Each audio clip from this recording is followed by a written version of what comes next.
नमस्ते दोस्तों अगर आप भी 2026 में एक अच्छी जगह आप इन्वेस्ट करना चाहते हो और आप ज़्यादा रिटर्न और कम रिस्क जो है वो लेना चाहते हो तो आज हम HDFC के एक ऐसे म्यूचुअल फंड के बारे में बात करने वाले हैं जो मल्टी कैप म्यूचुअल फंड है और जिसका रिटर्न की बात करें तो पिछले 3 साल के अंदर 21% का रिटर्न दिया है और ऑन एन एवरेज की बात करें तो 19% का रिटर्न दिया है।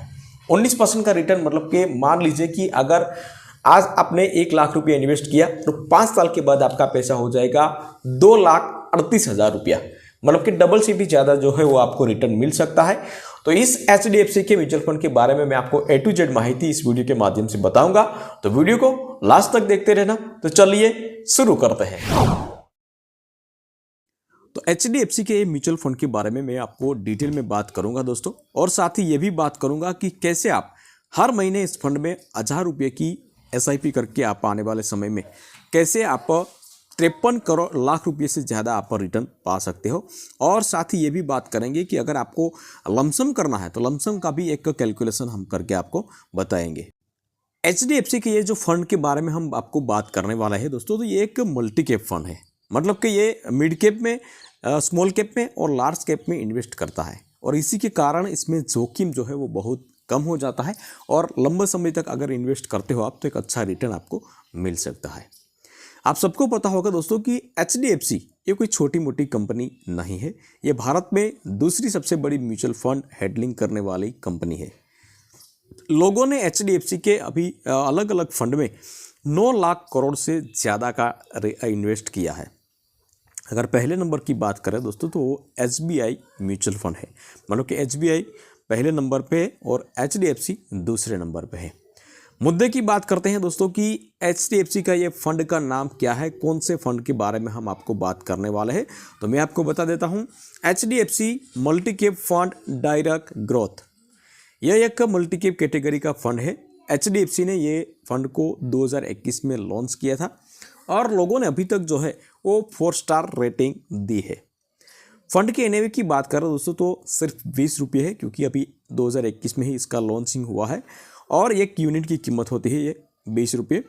फंड साइज़ की बात करें दोस्तों तो आप देख सकते हो यहाँ 2021 से यहाँ अब 2026 में अगर देख सकते हो तो यहाँ आप देख सकते हो 19,910 करोड़ रुपये का फंड AUM है, मतलब कि लाखों करोड़ों लोगों ने अभी तक इस फंड में इन्वेस्ट किया है। सबसे अच्छी बात अगर करें तो इसमें कोई भी लॉक इन पीरियड नहीं है दोस्तों। अगर आपको इमरजेंसी में कभी भी ज़रूरत पड़ी तो आप कभी भी पूरा पैसा निकाल सकते हो, लेकिन 1 साल पहले अगर आप पैसा निकालते हो तो आपको 1% का एग्जिट लोड चार्ज देना पड़ेगा। 1 साल के बाद अगर आप पैसा निकालते हो तो कोई चार्जेस आपको देना नहीं पड़ेगा। इसका एक्सपेंस रेशियो मतलब कि खर्च जो है वो 0.77% है, जो आपका पैसे को फंड को मैनेज करने का एक छोटा सा चार्जेस लेते हैं। अब बात करते हैं दोस्तों कि लॉन्ग टर्म में टैक्स की बात करें तो लॉन्ग टर्म में अगर आप 5-10 साल इस फंड में इन्वेस्ट करते हो और मान लीजिए कि आपका पैसा हर साल जो है सालाना 1,25,000 से ज़्यादा है, तो 1,25,000 से जितना भी ज़्यादा हुआ आपका पैसा तो इसमें आपका LTCG टैक्स 12.5% लगेगा, जो सभी म्यूचुअल फंड में लगता है, वो कॉमन बात है। टोटल 162 कंपनियों में ये फंड जो है वो निवेश करता है। इसका मैं थोड़ा टॉप 10 कंपनियों के बारे में मैं आपको बता देता हूँ।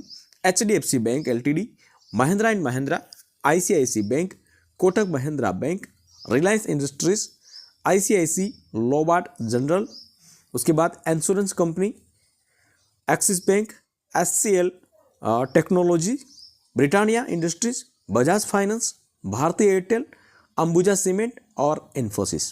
तो ऐसी 162 कंपनी जो है इसमें इन्वेस्ट करता है। जिस तरह 162 कंपनी जो है ये आगे बढ़ती रहेगी तो उसी तरह आपका पैसा भी चक्रवृद्धि ब्याज के साथ जो है वो आपका कंपाउंडिंग के साथ जो आगे बढ़ता रहेगा। अब आपको अगर इन्वेस्ट करना है तो आप 2 तरीके से आप इन्वेस्ट कर सकते हो दोस्तों। पहला ऑप्शन है SIP का। SIP मतलब कि आपको हर महीने पैसा डिडक्ट करना होता है। मिनिमम आप 100 रुपये से शुरुआत कर सकते हो और मैक्सिमम कोई लिमिट इसमें नहीं है। दूसरा होता है लमसम इन्वेस्टमेंट। लमसम का मतलब क्या होता है दोस्तों, आप जब जो FD करते हो तो इसी तरह आपको एक ही बार इन्वेस्ट करना होता है। मिनिमम आप 100 रुपये से शुरुआत कर सकते हो और मैक्सिमम 50,000 लाख रुपये 2 लाख रुपये भी आप इन्वेस्ट कर सकते हो। अब बात करते हैं दोस्तों कि एक उदाहरण से बात करते हैं कि अगर मान लीजिए कि आपने इसमें 50,000 रुपये का इन्वेस्ट किया है और आने वाले समय में जो अभी तक का जो रिटर्न जो दिया है वो 19% ऑन एन एवरेज वार्षिक रिटर्न दिया है और आने वाले समय में भी अगर 19% देता है ये फंड तो आपका 50,000 रुपया कितना गुना हो जाएगा इसका एक कैलकुलेशन करके मैं आपको बताता हूँ। और साथ ही 1,000 रुपये की SIP अगर 30 साल तक आप करते हो तो कितना बड़ा हो जाएगा तो वो भी मैं आपको एक कैलकुलेशन करके बताता हूँ। तो यहाँ मैंने एक कोष्टक बना रखा है दोस्तों, आप देख सकते हो। यहाँ मान लीजिए कि आपका 50,000 रुपया आपने 5 साल तक अपने जमा रहने दिया इस फंड में और 19% का रिटर्न दिया है तो आपका रिटर्न कितना हो जाएगा 69,318 रुपये। और इसमें 50,000 रुपये अगर ऐड किया जाए तो आपका टोटल अमाउंट हो जाएगा 1,19,318 रुपये। मतलब कि 5 साल में डबल से भी ज़्यादा पैसा आपका हो जाएगा। यही पैसा 10 साल तक अगर इन्वेस्ट रहने देते हो तो आपका इंटरेस्ट हो जाएगा 2,34,734 रुपये। और टोटल अमाउंट की बात करें तो 2,84,734 रुपये। यही पैसा अगर 15 साल तक आप रहने दिया आपने पैसा तो आपका पैसा कितना हो जाएगा दोस्तों 6,29,476 रुपये। और टोटल अमाउंट की बात करें तो 6,80,000 तक आपका अमाउंट हो सकता है। लेकिन यहाँ 25 साल 30 साल का भी यहाँ आप देख सकते हो दोस्तों कितना हो जाएगा। लेकिन आपको डायरेक्ट मैं आपको बताता हूँ दोस्तों कि अगर मान लीजिए कि आपने 30 साल तक पैसा जमा रहने दिया तो आपका पैसा कितना हो जाएगा 92,33,767 रुपये। तो आप देख सकते हो दोस्तों यहाँ 25 से 30 के बीच जो है यहाँ 38 लाख रुपये है और 5 साल के बाद अगर जमा रहने दो तो यहाँ 92 लाख आपका हो जाएगा। तो ये होती है दोस्तों कंपाउंड की ताकत, ये म्यूचुअल फंड की ताकत। जितने लंबे समय तक आप म्यूचुअल फंड में पैसा जमा रहने दोगे उतना ही पैसा आपका कैलकुलेशन मतलब कि ब्याज दर चक्रवृद्धि ब्याज दर से आपका पैसा बढ़ता रहेगा। अगर 1,000 रुपये की SIP करते हो दोस्तों 30 साल तक तो आपका पैसा इन्वेस्ट वैल्यू जो कितना हो जाएगा 3 लाख रुपये।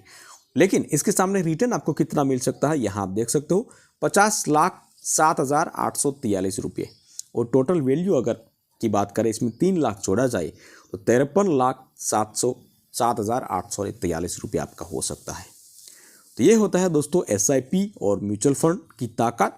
लेकिन मैं फिर से एक बार बता देता हूँ कि ये अंदाजित रिटर्न है, इसमें कोई भविष्य में इतना ही आपको मिलेगा तो इसका कोई गारंटी नहीं होती दोस्तों। ये आर्टिकल अगर आपको चाहिए तो ये गुजराती में है, आप यहाँ से ट्रांसलेट करके आप इंग्लिश में पढ़ सकते हो दोस्तों। पूरा आर्टिकल जो यहाँ ट्रांसलेट का ऑप्शन है, जो भी भाषा में पढ़ना चाहते हो तो पढ़ सकते हो दोस्तों। लेकिन यहाँ पूरा आर्टिकल पूरी माहिती मैंने दे रखी है दोस्तों। वीडियो पसंद आया तो वीडियो को एक लाइक जरूर कर लेना, शेयर करना और चैनल पर नया आए हैं तो चैनल को सब्सक्राइब जरूर कर लेना।